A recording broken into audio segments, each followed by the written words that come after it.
And let's go ahead and get started. We're going to go basically through the teams that we're going to go through Purdue, IU, and Notre Dame. We're going to go in order of where they're ranked currently. I want to make this disclaimer. We didn't make it at the beginning of the podcast, but as we talk about each of these teams, we want to remind you that you guys know your team better than us. So if there's something we missed, or something you think we should have said or anything like that, be sure to let us know down in the comment section, and let us know what you think we missed or what your predictions are. We'd definitely love to hear them. And we are recording this show right prior to exhibition games even beginning. So if you are watching this show a couple days out from the start of the regular season and a player that we have mentioned has gone down with an injury by then, that is why we are talking about said player as a player to watch, because we haven't even gotten close to the season yet. And so that means we are going to kick things off with the Purdue Boilermakers, who come in number 3 in the preseason AP poll, number 2 in the coaches poll. They finished 7th in ESPN's Basketball Power Index last season. And taking a look back at what they did last season, they finished 29-6, 15-5 in the Big Ten. They were the Phil Knight Legacy champs, beating number 6 Gonzaga, number 8 Duke. That's when they had all the fervor, because we expected last year to be a growing year. And it turned out to be, even despite the disappointing ending, better than what we expected. They were the Big Ten regular season champs, the Big Ten tournament champs. They became the second. Of course, they become the second ever number 1 seed to lose to a 16 seed in the NCAA tournament, getting upset by Farley Dickinson. Looking at this season and some notable returnees for the squad. You've got center Zach Edey coming back, of course, the senior. Really excited to see him come back. I know a lot of people were wondering if he would go to the NBA. He comes back, ultimately gives Purdue that hype again going into this year. He was the 2023 National Player of the Year. He was a 2023 Consensus First Team All-American, 2023 Big Ten Player of the Year, 2023 First Team All Big Ten. And the 2023 Big Ten Tournament MVP. He won every award. Every award. He averaged 22 points, 13 rebounds last season. He was an absolute force. You've got Fletcher Loyer back. He's a sophomore. He averaged 11 points per game last season, 33% from beyond the arc. That was 4th on the team. And you've got Braden Smith, who also is a sophomore, 2023 for Big Ten All-Freshman team. He averaged 10 points per game last season and led the team in three-point percentage, shot 38% from beyond the arc. Looking at some notable matchups for the Boilermakers, they kick off the Maui Invitational versus Gonzaga on November 20th. That's a tournament that also includes number 9 Tennessee, number 1 Kansas, UCLA, number 5 Marquette. Those are all teams that are in the tournament. They then play number 24 Alabama in the Hall of Fame series. That's in Toronto. They play the Indy Classic versus number 12 Arizona. In Big Ten play, they have 10 games versus teams projected to finish in the top half of the conference, according to CBSSports.com. They open the Big Ten on their Big Ten road opener is against Maryland. That's one of those teams. They're at IU on January 16th. They're at home against IU on February 10th. Their final 3 games of the regular season are to number 4 Michigan State. They're at number 25 Illinois, and then at home against Wisconsin. So I want to kick it off here with a player to watch for the Purdue Boilermakers, who we think is going to be not necessarily the best player on the team, but maybe a player that will be, that could be a key to their success later on in the season. And who I wanted to highlight is Fletcher Loyer. He finished 2nd on the Boilermakers in points per game last season. He was 4th in three-point percentage, 33% as I mentioned earlier. But his stats as the year went on began to drop off as the season went along. In November through February, he was averaging 13 points per game, 36% from beyond the arc. He had 12-plus points, which was above his average in 10 of the first 22 games. Then from February to the end of the season, he averaged 8 points per game, 24% from beyond the arc. He had 12-plus points or more in just 4 of the final 13 games. He was the second leading scorer and shot the best from 3 in the Boilers' loss to Farley Dickinson. So if Purdue wants That's not either. Right, exactly. He was one of the bright spots, but it was good considering his second half of the year. It was really good for him to shine in a moment where Purdue did not shine. So Yeah. it was good for him to kind of rebound, even though the rest of the team kind of crumbled around him. Um, But if Purdue wants to win the Big Ten and make it further in the tournament than they did a year ago, they need both Loyer and Braden Smith to continue to grow and improve in their sophomore seasons. And, because you've got Zach Edey coming back. He's got all the hype and the accolades. You've got even Braden Smith, who is, all Big Ten as a freshman. On the all freshman Big Ten team is what I mean to say there. So Loyer is kind of that one that even though he was really good in points per game, he's probably the one of all those three that needs to improve maybe the most. And I think he's going to have and can have a breakout season if he can have a complete year and not drop off down the in stretch like he did a year ago. Yeah, I mean, I expect to actually see some good things out of Fletcher Loyer this year, him to take that next step. I think as the season went on, I mean, it's a grind. It's a big grind coming from the high school level to starting for a Big Ten team who's number one in the country and all that weight on your shoulders with that. Your legs get shot. I mean, in Matt Painter's offense, it's a lot of motion, so you're running constantly. I mean, people that watch Purdue, and I think I've mentioned it a ton of times here on this show too. If you listen, you'll hear Matt Painter constantly yelling when his team's on offense, move, move, move. And it's just constant motion. So your legs get shot. Well, I mean, you look at it when he started to drop off. That's around the time the high school basketball season ends. So that's one thing I noticed when I was looking at the numbers. So like you're onto something there as far as getting tired as the year goes along. The same thing happened to Braden Smith. His numbers started to drop off a little bit as well there at the end, and that kind of is expected. It's a lot to ask from freshmen. But the player I'm looking at is a player that is going to come in and kind of plug a hole that Purdue had, and that is transfer Lance Jones. He's a senior transfer. He's got 1 year of eligibility, but this guy adds a definite toughness that is needed. Some lateral quickness that Purdue was missing at times last year when defending on the perimeter. He is going to be a strong secondary ball handler, and he plays tenacious defense. So this is a player that's going to kind of fill a need that Purdue had, an area that they struggled in last year. I mean, there's a whole series of guys that are new to this team this year that are going to play critical roles. Lance Jones being one, Cameron Hyde, the redshirt freshman. His length and athleticism are going to be key contributions, and then true freshman Miles Colvin from Indianapolis. Those three guys are going to be definite added. Like the athleticism is going to bring a different dimension to this Purdue team. But Lance Jones, from what I'm hearing out of practices already, is that this kid is a born leader. He's kind of stepped in and already taken up a leadership role within this program.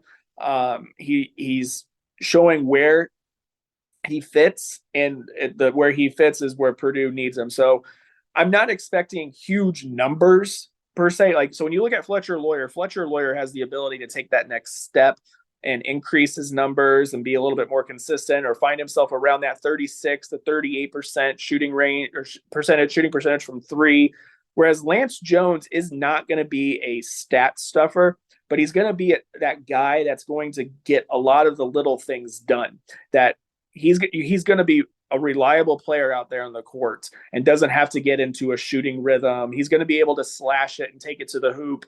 He's going to play lateral, quick defense. He's going to be kind of that guy that Purdue needs in different areas at different times. And that's kind of like another, I want to almost say another Mason Gillis. Because Mason Gillis is that type of player where he's not going to stuff the stat sheet every night, but he's going to have his moments. But otherwise, he's out there because the other team is struggling when he's on the court. So I think Lance Jones is going to be very similar, a type of similar player to that, just at the guard position instead. With every team we break down tonight, we're going to do a hot or cold question for each team to kind of focus on a storyline. The hot or cold take for Purdue is Purdue will be a number 1 seed in the 2024 NCAA tournament. Now, the silver lining that you saw all over Twitter, X, whatever it's called now, after Purdue was upset by Farley Dickinson was that, hey, when Virginia became the first number 1 seed to lose to a 16 seed, the following year they won the NCAA tournament. And they had to get through Purdue to get to the Final Four. Right. And so Virginia was the number 1 seed again in 2019. So if you're on that train of thought, whether or not Purdue can repeat history and do what Virginia did, you would like to think that they would have to be a number 1 seed again. Now, of course, all things look good here in the preseason. They're in the top 4, so by that logic, they should be a number 1 seed again. But obviously, the topsy-turviness of the season can go either way. And I looked at the numbers here. Purdue has been a number 1 seed in the NCAA tournament 4 times. 1988, 1994, 1996, and 2023. So they've never been a number 1 seed in back-to-back seasons, and the results as a number 1 seed have been a mixed bag. They've made 2 Sweet 16s, 1 Elite 8, but also 1 first-round exit and 1 second-round exit. So they have excelled as a 1 seed. They've obviously, the most recent ones have been not excelling as a 1 seed. They're the preseason favorite to win the Big Ten. They're number 3 in the AP poll. They're going to be up there again. But for me, I think this one is a cold take. I think this is going to be... It always seems like there's 2 types of seasons for Purdue, or at least what we've seen over, the years they're doing this podcast. Either we expect very little from them, and they exceed expectations, or we expect a lot and they have a little bit of turmoil in the middle of the season, and then they finally at the end of the year kind of pick things back up again, and then get to the tournament. Those are usually the years that we see them make their deeper runs, I feel like, when there's a little bit more topsy-turviness for them going into the tournament, if I'm remembering correctly. So I say this is a cold take. There's a lot of expectations on them this year, and I think they'll be a good team. But just because it's never happened before, I'm going to say they end up being a 2 seed. I'm not saying they're going to go out there and lose double-digit games. I'm just saying I think that they end up, as maybe the first or second best 2 seed, and that's going to be the angle they go into this tournament. Because, heck, their early exits don't often happen in consecutive years either. So I think, honestly, I think Purdue is destined to have a good run in the tournament when it comes that time of the year. I'm actually going to say this is a hot take because of Purdue's strength of schedule. Their non-conference schedule is a load. Right. Gonzaga, potentially matchup with Tennessee or Kansas or UCLA, matchups with Alabama, Xavier, Arizona. It just goes on and on and on. So you can take your lumps in non-conference with that. You have to win a couple. If they go out there and lose every one of their big games, no, obviously. But if you go out there and you take care of business in a couple of these games and you drop one to number 1 Kansas or whatever it might be, that's fine. That's not going to hurt your RPI. It's not going to hurt your resume. Kansas is going to be right up there battling for a 1 seed right at the end as well. I think where it really comes into play for Purdue is I think if they come out of the Big Ten, winning the Big Ten, and I'm not saying the Big Ten tournament because let's just be honest, by then the committee's usually got their teams wrapped up. But if they win the Big Ten again, it's going to be very tough to not place them. Like if they have, 1 or 2 losses in non-conference, and then they put up a really solid Big Ten season, I can't say how many losses you could take in the Big Ten. Who knows? Because it's the Big Ten. That's the biggest knock on the Big Ten is that they eat up on each other, and then by the time they get to March, they're toast. But I think if Purdue comes out of the Big Ten as the conference champ, it's going to be very tough to not put them in a 1 seed. How many times have we? I'm sure the numbers out there. I haven't looked, but how often has the Big Ten champ at least the regular season Big Ten champ, not been a 1 seed. I mean, it's happened, but like of recent committee, memory. I think I want to say when Wisconsin won it 2 years ago, the regular season champs, they split it. I forget who I think maybe with Michigan State, maybe, or Michigan. But the committee does hold the Big Ten in high regards because of the conference and how deep the conference can be. But that's what I do believe if Purdue can win the Big Ten and not stumble too much in the non-conference, I think that's enough to get them a 1 seed, especially if things pull off the way they did last year. I mean, and it's very possible. So yeah, I'm going hot take. I think Purdue ends up being a 1 seed again. I mean, when you look at some of the past history of Purdue as a 1 seed, like 1994, that team was a team that really was probably destined to make the Final Four or win it all, but a back injury to Glenn Robinson in the tournament kind of derailed those hopes. And then just a poor shooting night and shot legs last year from freshmen who were honestly a year ahead of schedule, is what doomed them. So I don't know. I feel like this team is going to have a chip on its shoulder, which sometimes when you say that, it's like, oh, that's not a good thing. But I think with this team, it's different. And where we've seen Purdue recently also struggle in the tournament when they falter, other than last year, is when they have big egos on the team. Whether it's Jaden Ivey and he just kind of, oh, this isn't my night, I'm kind of stepping away, and they lose to, was it St. Peter's? Yeah. And then, or I mean, he just stands out the most to me. Or AJ Hammond's against North Texas. I think it was. No, it wasn't North Texas for him. That was Arkansas Little Rock. But it's just, there's some things where, like, when Purdue fans look at those teams that lost in the early rounds, you can point to exactly what was wrong and why something happened. And it just, I don't know, this year coming into this season, this team just feels a little bit different.